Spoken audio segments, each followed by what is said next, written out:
And welcome back to my channel, and a happy new year to you all, and thank you guys for tuning in to my first video of 2023. So for those that are new here, my name is Nadine. I'm a qualified midwife here working in the UK, and on my channel I basically create midwifery related content, and I also do some fashion, beauty and lifestyle videos. So for this year I decided to add a new segment to my channel where I give advice and tips to my mums and mums to be. So I get a lot of questions from mums and mums to be who want to know more about their pregnancy and also want to know about the world of midwifery as a service user.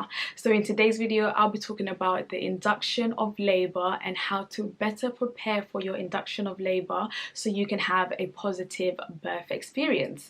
So without further ado, let's get started with today's video. So let me start by explaining where I work and what I do. So I'm a midwife and I currently work on the antenatal ward and the postnatal ward. I mainly do the antenatal side. So on the antenatal side we do things such as induction. So we induce women for labor and we basically prepare them for labor ward. So I see a lot of women who come to me on the ward for their induction, and I basically prepare their induction and I induce them until they are in labor, contracting beautifully, and then send them to labor ward to have their baby. So that's basically what I do on the antenatal ward. So let me start by explaining what induction of labor is, shortly known as IOL. So induction of labor is basically when a midwife or a doctor artificially starts your labor, and we basically do this by giving you medication or breaking your waters. So we are artificially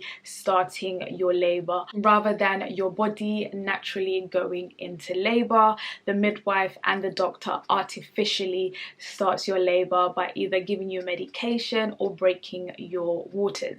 The next question most of you will probably ask me at this point is, why is induction necessary and why do we have to artificially start your labor?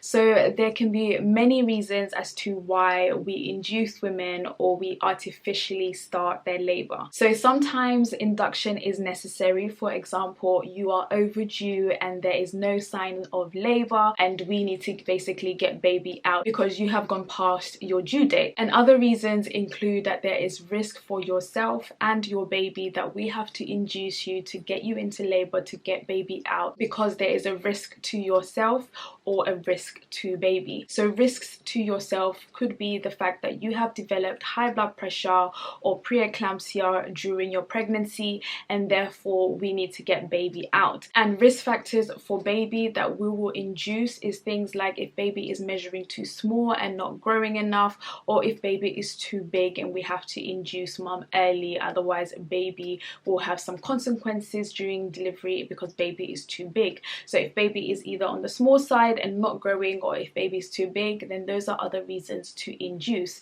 Also, if you are a diabetic mom, then you will be offered induction earlier than going over your due date. And also another reason why they may induce you is because your waters have broken and there is no signs of you going into labor or contracting since your waters have been broken. And if your waters have been broken for more than 24 hours, then the midwife or doctor will then induce you so you can go into labor to reduce the likelihood of infection happening because baby has been without its waters for more than 24 hours. So in a nutshell, sometimes inductions are necessary because of those things, and I'll put the rest of the things up here on screen so you guys can have a read as to why some women may be offered induction. But those are some of the reasons why you may be induced. Is either you're overdue, there's risk to your health, or there's risk to baby. But don't worry, your induction will usually be planned. Your midwife, your doctor will sit with you and speak with you about why they plan to induce you. They will talk to you about their advantages and disadvantages and basically give you a choice about induction, whether you want to go for it or not. So they won't just induce you without out your say. They will sit you down and talk to you about the reasons why they want to induce you, so you can have a think about the positives, the negatives, and if you wish to be induced or not. This is something that they will have to get your consent for, and you will basically make that decision for yourself with the information that they've provided to you. So let's talk about the medication that we use when we are inducing women, but just keep in mind that every hospital is different, so I'm going to be listing the medication that we use in our hospital and how it basically works, so you guys can have some sort of understanding on the medication. So one of the medication we use is called Propess. So Propess is used for 24 hours, and the midwife or doctor basically does a vaginal examination and places the Propess in front of your cervix, and while it's sitting there for 24 hours, it basically releases medication to ripen and soften your cervix, so hopefully you can start contracting and dilating, and then obviously triggers you to go into labor. So the first medication that we use in my hospital is called Propess, and the dose for that is 10 milligrams, and that goes to your cervix, so your midwife will have to do a vaginal examination to insert that medication. So the next medication that we use is called Prostin. So Prostin we basically use after the Propess. If you have not gone into labor and your cervix hasn't dilated, we basically use the Prostin. So the Prostin is either the 1 milligram or the 2 milligram, and the midwife will basically have to do a vaginal examination and place the gel substance. It's a gel substance, hopefully bringing on the contraction and then obviously getting you into labor artificially. So that is the second medication, and that basically stays there for 6 hours, and after the 6 hours you are then reviewed by a doctor to see whether you need another gel or whether they can break your waters. So the aim of the Propess and the Prostin is to break your waters so you can then go to labor ward and start your labor. If you're a woman that has come into the hospital and your waters have been broken for 24 hours but you're not contracting, they will not give you the Propess, they will go straight to the Prostin, so that the Prostin can help with the contractions. Because you're not having any, they will give you the Prostin rather than give you the Propess for 24 hours. They will go straight to the Prostin, and hopefully you will start contracting once they've given you the Prostin. So the next medication or the next procedure that we do is called ARM, or artificial rupture of membranes. So ARM is basically when a midwife or a doctor artificially breaks your baby's waters so that you can go into labor. So if they need to induce you and you don't want the medication, you just want your waters broken, and they're able to do that, a midwife or a doctor will have this equipment, and they'll basically insert this equipment into your vagina, find your cervix, into your cervix, and basically hook your baby sac until baby's waters are broken, and hopefully by doing this your labor will start and they don't have to actually give you any drugs or medication. This procedure is not harmful to baby and it's not harmful to yourself. They are just basically hooking a part of baby sac and breaking the waters so that you can start contracting on your own without actually having to give you any medication. So that is called artificial rupture of membrane, which is shortly known as ARM. Okay, so the next medication that they may use to induce you is called the Synto drip, which is also known as augmentation. So after your waters have been broken and you're not contracting, they will put you on a drip of Synto oxytocin so that you can start contracting, and I'll leave the information about the drip here so you guys can have a read. So that is another form of induction. So if your waters have been broken and you're not contracting and you've had the Propess, you've had everything, and you're still not contracting, then they will put you on the drip, which is called augmentation, and the drip is called Synto or syntocinon, oxytocin, whatever you call it in your hospital. So that is another form of medication that they may give you for induction. So the last and final medication or method to induce women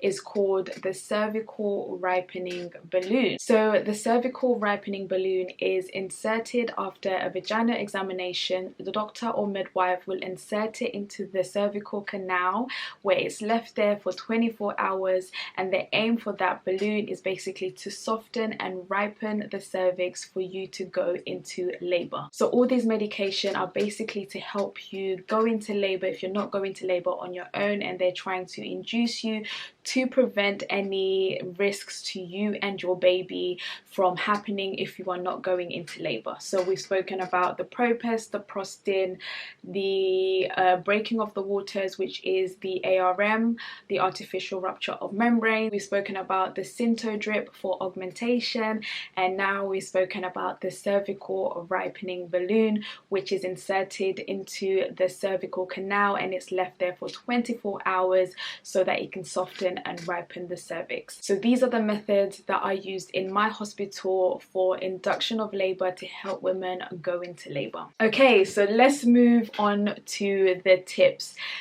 on how to prepare for your induction. So you've gone to your midwifery appointment and she's measured baby's too small. You've had your scan, they've confirmed that baby's too small and it's not growing, and they basically have to get baby out.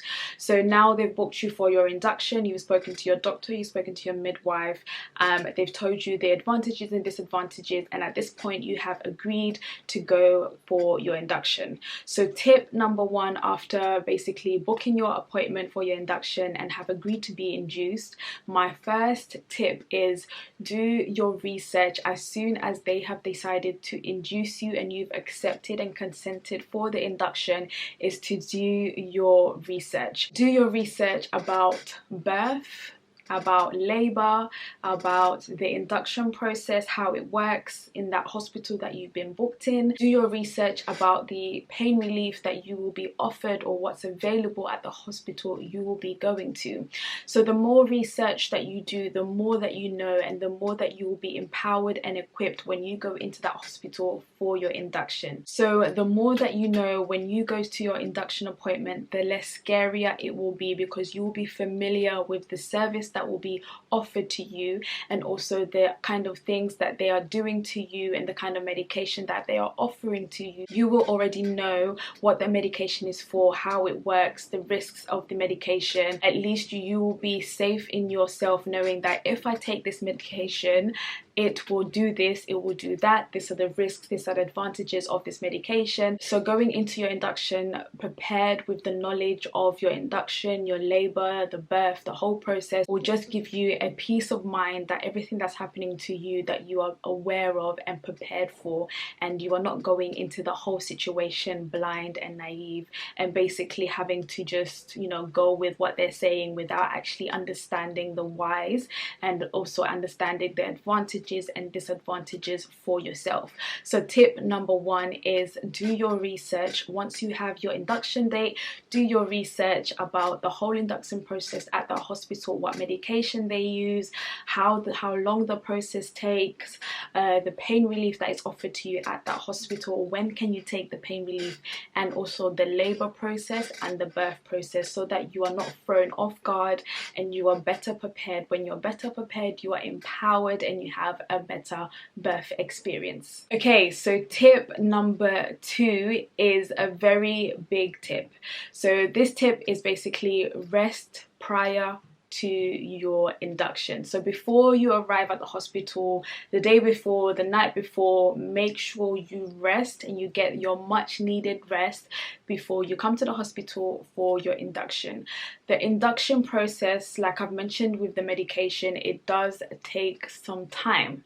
Obviously, some people are lucky, they just go into labor quickly and they have their babies quickly, but just be prepared just in case you will be the one that would basically take the maximum time for you to go into labor and actually have your baby. So the whole induction process can take some time. I feel like a lot of mums come into the hospital, and a lot of obviously birthing partners come into the hospital thinking that it will be a quick thing and then they'll have their baby and then they'll be good to go. So that is not the case. So with induction, like I said before, with the medication, the first medication that they'll give you is PROPES.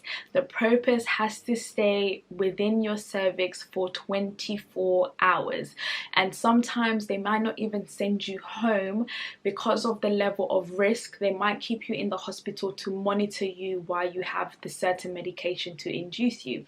Obviously, if they send you home and you have an outpatient induction, that's all great. Then you can sleep in your own house, you can do as you feel in your own house.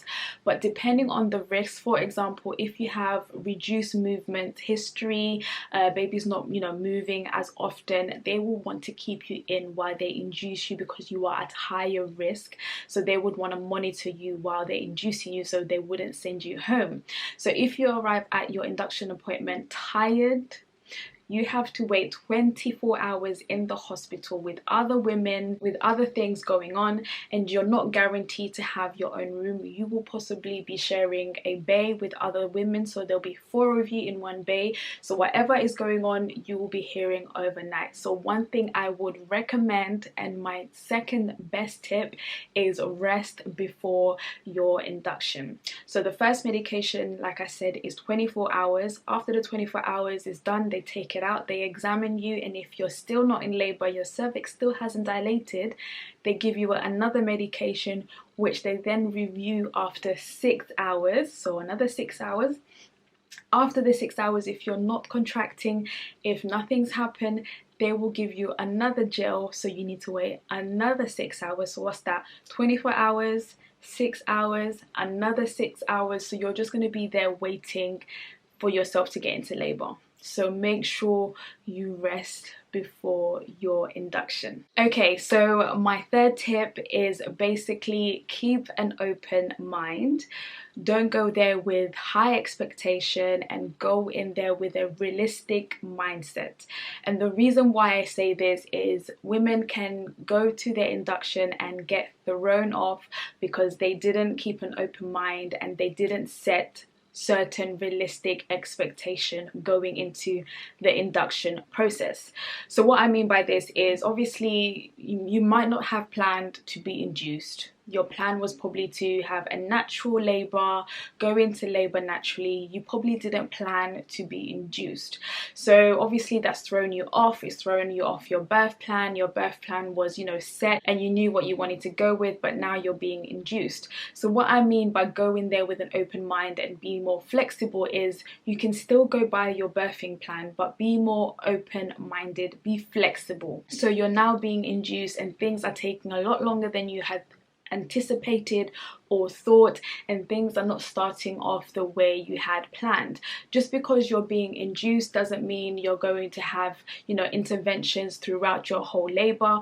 They are just being induced. You might just have a natural delivery after the induction process has been successful. You might just go down to labor ward and labor naturally and deliver with no complications and no interventions, which has happened quite often. So go into the whole experience with an open mind, so that you don't basically have a negative experience throughout the whole thing. If you're mentally prepared for what's to come and what could happen, then you're not in for a shock. You won't have such a traumatic birth experience. You won't have such a traumatic induction. So if you're there prepared with the hours it'll take, the medication that you'll have, the amount of examinations that you'll have, then you won't be as terrified and as traumatized by the end of the whole experience, because you prepared your mind and you made realistic plans for yourself during the whole induction process. So be open-minded and go there with a realistic thought and mindset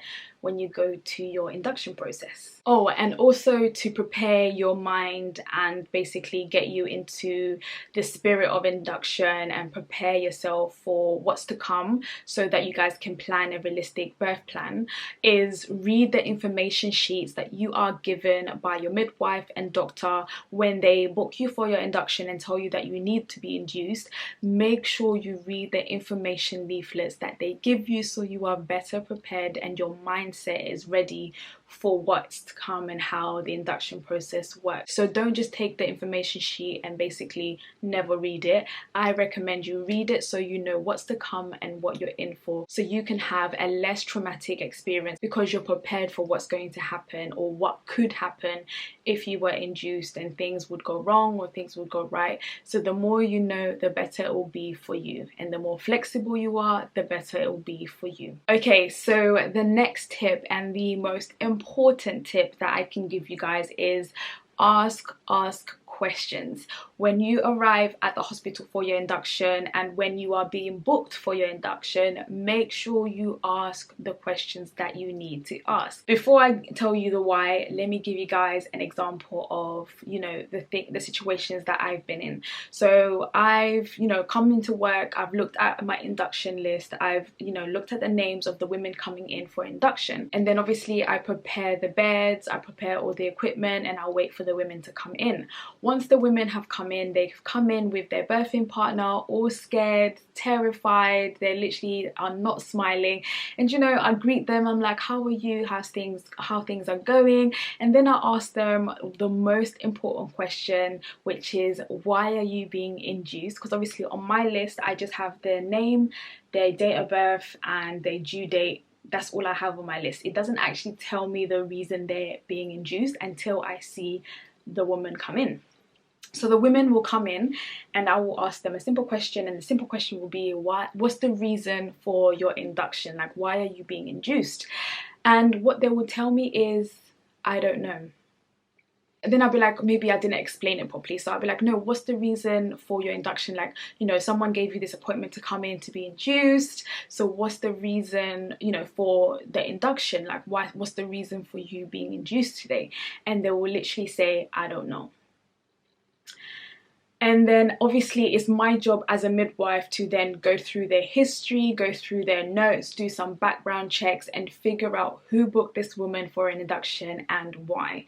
So my fourth tip is, make sure you ask all your questions. So whoever is booking your appointment to be induced, make sure you ask them why they are booking your induction. Why are you being induced? I think that's so important for you to know. Sometimes people can be induced unnecessarily and without their consent. So always ask, why am I being induced, so that they can give you a reason for your induction, and then you can discuss the pros and cons for induction and then make an informed consent to be induced. So I see a lot of women that come into the ward, to the antenatal ward, and they see me, and when I ask them why they're being induced, they literally have no idea. So therefore I have to go through their notes and find out why they're being induced, and then sit with them and discuss everything in great detail, telling them the pros and cons of everything, and basically gain their consent for induction, which should have been done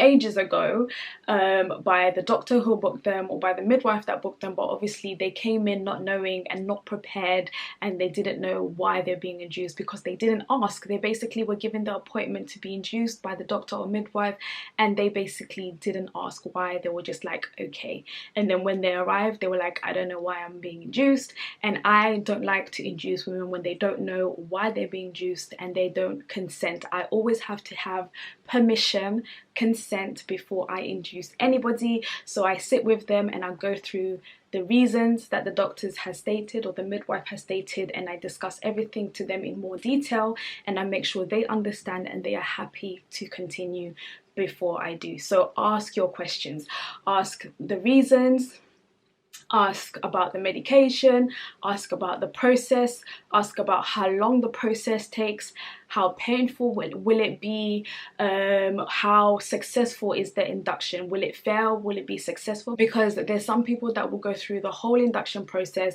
and the induction process will fail. So ask about, you know, the success rates, ask about the likelihood of it failing, ask your questions so that you are better prepared for your induction. If you don't ask, you won't know, and therefore you can't make your informed decision. Okay, so tip number 5. So tip number 5 is a very big tip that I will give you here today. So make sure you are writing all of these things down. So tip number 5 is, make sure you bring or pack with you entertainment things to keep you entertained. So if you like to read, bring your book. If you like, you know, to use your phone or your computer, your laptop, you know, make sure you have your movies downloaded and saved so you can basically entertain yourself while you're waiting to go into labor. So I've had so many women that come onto the ward and they didn't know they had to stay there for 24 hours, and they basically didn't bring nothing. They didn't even bring their charger, so their phone even died, and I didn't didn't have my charger to offer to them so they can charge their phone. We asked around and there was no one that had a charger, so they literally had to just sleep the entire 24 hours because they didn't have a charger and they didn't prepare themselves for, you know, to be in the hospital that long. So one thing I would suggest is bring your source of entertainment while you're having your induction. It may take some time. It may take 24 hours, after 24 hours another 6 hours, after the 6 hours another 6 hours, and you're still not going into labor. Bring your book, bring your, you know, computer, bring your movies, bring your charger, bring all your entertainment equipment so you do not get bored while you're being induced. So tip number 6 is to add on to tip number 5. Pack and bring only the essential things and only the things that are necessary at that moment in time. So another story. I've had so many women and their partners come in for induction, and they generally think that they're going to be there for like a couple of hours, they're going to have their baby and then go home. So what do? They bring their massive suitcase, they bring their car seat, they bring their stroller, and they bring it all onto the ward, and they have to basically fit all of that within their bay. And it's like, they didn't know that they were going to just basically be sitting there for 24 hours and they won't have their baby until, you know, a couple days after. So obviously some women will progress very quickly and have their babies very quickly. However, there will still be a time for you to be transferred from the labor ward to the postnatal ward, where you will then wait to be discharged. So there is a process. You don't have to bring your whole life at the beginning of your induction, because it may take a couple of days. You don't want to be tripping over the car seat, or you don't want to have to be running with all these bags and car seats when we're all running to labor ward so that, you know, mom is in labor, she needs to get down there ASAP, and now you're having to literally run with everything that you brought because you brought everything too early. So bring only what is necessary, and everything else can be brought to you as and when. So you can always send your partner home to collect it. If you, for example, you've gone in there and you've delivered 5 hours after that, you can always send them home to pick everything up, or you can send someone to the hospital to bring your things in for you. But bringing unnecessary thing will only stress you out, and it will just create limited space in that bay, and you will have to be basically stressed because you'll be moving from ward to ward and you have to basically take everything with you. So that point, or that tip, is only bring what is necessary to you for your induction, because you may be there for some time. Okay, so this next tip, which is tip number 7, I think is another very big tip because I see this happen so often. So tip number 7 is basically give your birthing partner, whether it's your partner, whether it's your mum, whether it's your sister, whoever is your birthing partner, give them the permission to go home and have a break and come back. The reason why I say this is I've seen so many husbands and so many wives and so many mums and so many sisters come into the hospital for induction with the mum, and they basically, in our hospital, obviously the patient, which is the mum that's having the baby, is on the bed in the hospital, and the birthing partner has to basically sit on a chair, and that chair is not comfortable. It doesn't turn into a bed. There is no bed for the birthing partner, and they basically have to sit on that chair. So someone brought their mum as their birthing partner. All fine, no problems with their mum being the birthing partner, but that poor mum with her age had to sit on that chair for hours and for days without going home. She really suffered. She suffered. If that was me, I could not see my mum in that position when I'm not contracting, nothing is happening, I'm not in labor, they've given me the medication but I haven't gone into labor. I would have sent my mum home. I would have sent my partner home. He's no use to me tired. Like, one thing I say is, your partner is going to suffer in that chair. He's going to be tired, and a tired partner is an annoyed partner, and then your whole experience is just scattered and ruined. So just give your birthing partner some grace and some permission to go home and rest if there's nothing happening. If there's nothing happening, send them home to sleep, because you could be there for days with nothing happening. You've got a nice comfortable bed that you're sleeping in, but your birthing partner is suffering on the chair.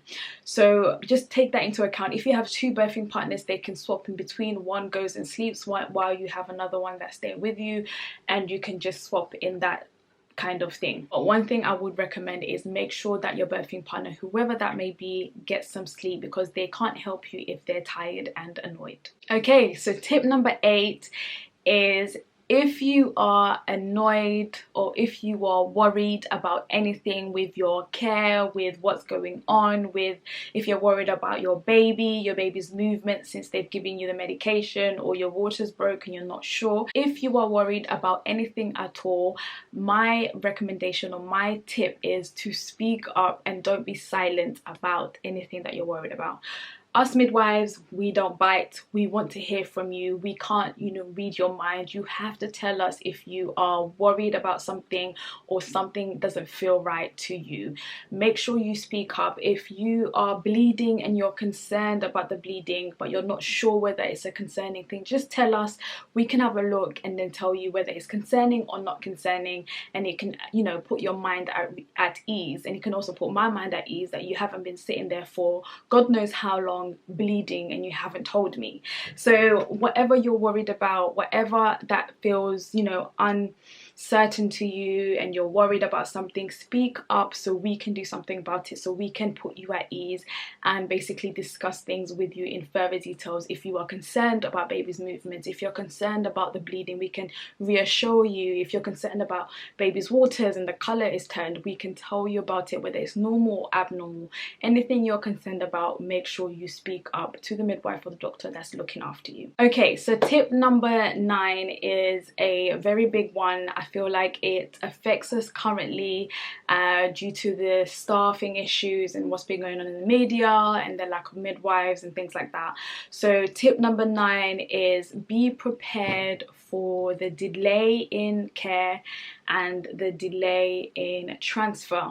But also keep in mind that healthcare professionals, well, I'll speak for myself and where I work, we will never put your life or your baby's life in danger, but be prepared for delay in care due to the fact that there is a shortage of midwives, there's a shortage of resources, and things can be delayed. For example, we have had moments or times where a doctor has to come and give the second prostin gel. A midwife can't do it. We can give the first, but a doctor has to come and give the second.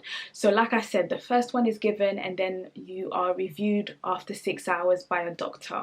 So sometimes if the doctor is busy with emergencies on labour ward, it can go over the 6 hours.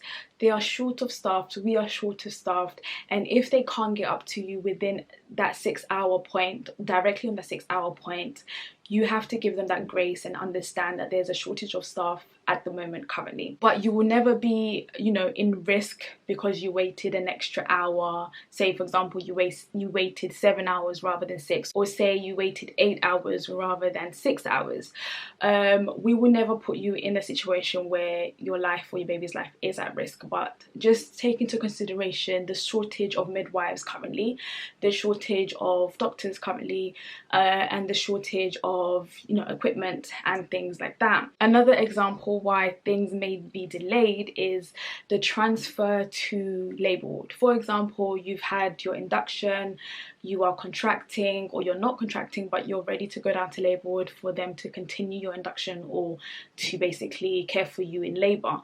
If they don't have a midwife, if they don't have a room for you, you will then be delayed in transferring you down to labour ward. And you have to take that into consideration and go to the hospital and go for your induction with that in mind, that there's a possibility that there will be no midwife, there will be no room and no bed for you to go to. Therefore, you will be stuck on the antenatal ward until a midwife, until a bed and a room is available to you. So I would recommend that you go to your induction appointment with that in mind, and just make sure that you are not being angry with the staff that are trying to take care of you. Obviously, it's not their fault. We've had situations where members of the public, clients that we've been looking after, the partners will shout and get angry at us for delay in transferring women to labour ward, where we have zero control of actually taking them down because there's no midwife and there's no bed and there's no room. So, you know, just bear that in mind. Obviously this is a whole nother topic. I can go about this topic for days.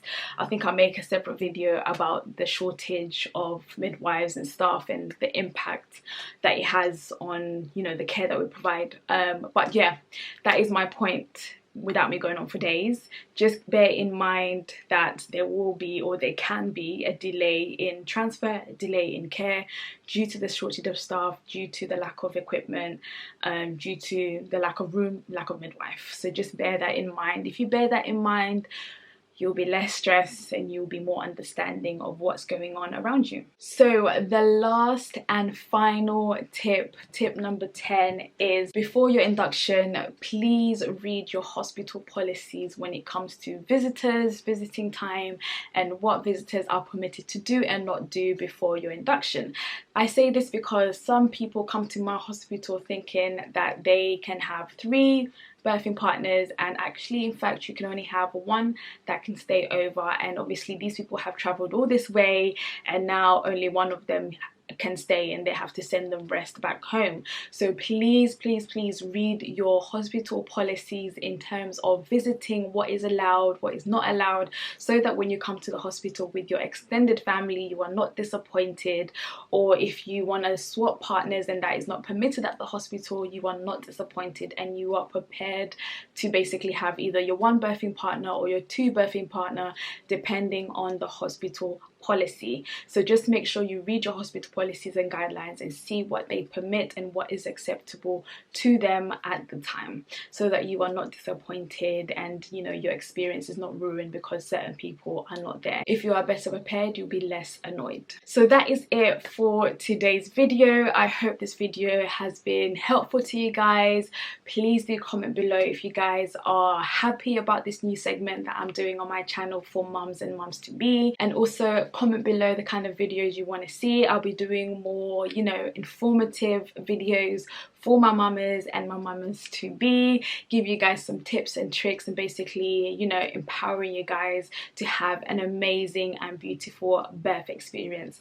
But yes, that is all for today's video. I hope you guys have enjoyed it, and be sure to hit that subscribe button if you're not subscribed already. But I'll see you guys in my next video. So until then, bye guys.